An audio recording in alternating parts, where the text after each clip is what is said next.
قرآن کریم کې د حیا لویه مسله دا چې یو سړی راغی رسول الله صلی الله علیه وسلم ته و یا رسول الله یو ډېره عظیمه ګناه مې کړې ده، اوس توبه وباسم، معاف بشم. څومره ګناه دې کړې؟ ویجی ډېره لویه ده. وې د دې ځمکې عمره ده؟ ویجی دین هم لویه ده. د اسمانونو عمره ده؟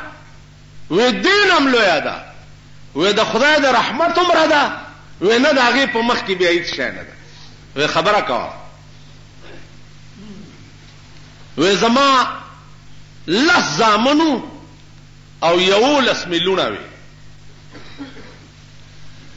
وګرځېدمه زامنو لچا لور نه راکوله. ډېر تلاش مې وکړ خو چا لور نه راکوله. نو د ډېرې غصې نه رالمه او 10 زامنو ته مې خپلې 10 لوڼه په نکاح کړې، یعنی خور مې رور ته په نکاح کړه.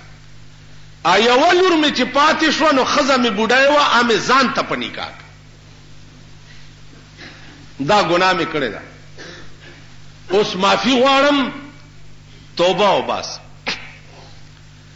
رسول الله صلی الله علیه وسلم سوچ کې شو، فوراً دا آیات راغې، قل یا عبادی الذین اسرفوا علی انفسهم، قل یا عبادی الذین اسرفوا علی انفسهم لا تقنطوا من رحمت اللہ ان اللہ یغفر الذنوب جميعا انه هو الغفور الرحیم.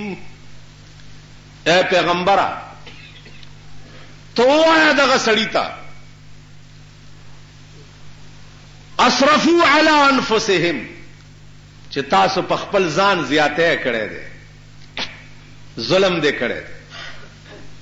نو چې دا دومره عظیم زیاته او ظلم تا کړی دی نو لا تقنطوا من رحمت الله، دا الله د رحمت نه منه امیده کېږه.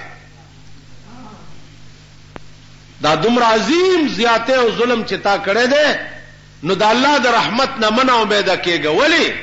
دا الله شان دا دی، ان الله یغفر الذنوب جميعا، الله ټول ګناہوں سړی ته معاف کی. ځکه انه هو الغفور الرحیم، ځکه بخون کې او رحم کوونکی.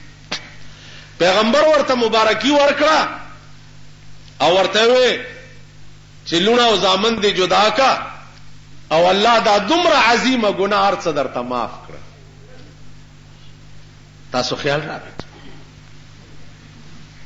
الله په قرآن کې دا سبق ورکړي چې دومره عظیم جرم او عظیمه ګناه چا کړی وي او په خپلو بدو پیمانه شي نو دا غي د پاره مستقل حکم راشي چې پروا مکوا، زما کار دا دی چې تو ہے خطا کے لیے اور ہم ہے عطا کے لیے، تو ہے خطا کے لیے اور ہم ہے عطا کے لیے.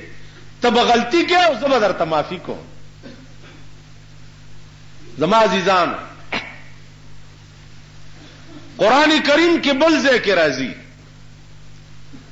انما التوبة على الله للذين يعملون السوء بجهالة ثم يتوبون من قريب. یو سړی په غلطای باندې ګناه وکړه، ګناه چې سړی کوي یقیني په غلطای، هغه وخت کې نادانی بیوقوفی عقل کار نه کوي. یعملون السوء بجهالة په ناپوهۍ یو ګناه وکړه، ثم يتوبون من قریب او بیا توبه وباسي. نو الله فرمایي فاولئک یتوب الله علیه، الله د توبه قبول کړه. د دین او چت بل قانون دی. رسول الله صلی الله علیه وسلم فرمایي چې دا ګناه چې ما کړی و آیا دا داغ برابر دی وی د ګناو ک بالکل بصفاش پیغمبر وی الطائب من الذنب کما لا ذنب له توبه استون کې د ګنا نه داسې ده چې دا اډو چری کړي نه. بل حدیث کې راځي چې توبه استون کې د ګنا نه داسې شي کيوم ولدته امه لکه نن چې د موره پیدا ای. تاسو خیال راغلی